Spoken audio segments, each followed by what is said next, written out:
Christ the crucified.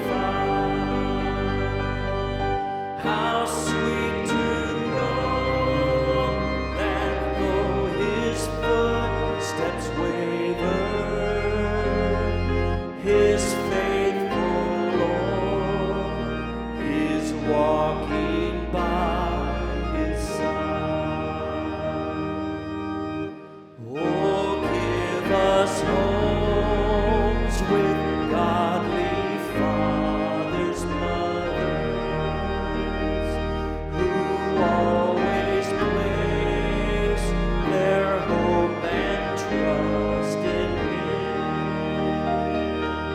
whose tender patience turmoil never bothers, whose calm and courage trouble cannot dim.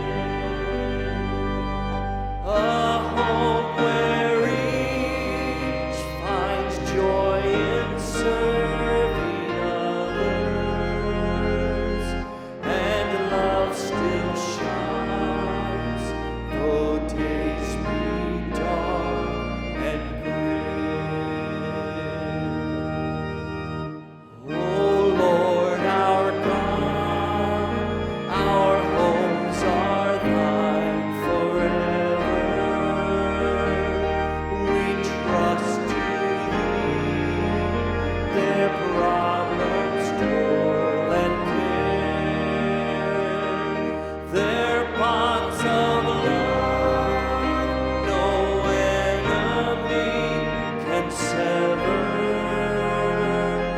If thou art always Lord and Master there,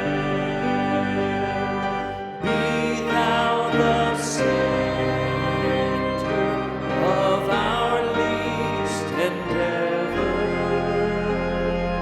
Be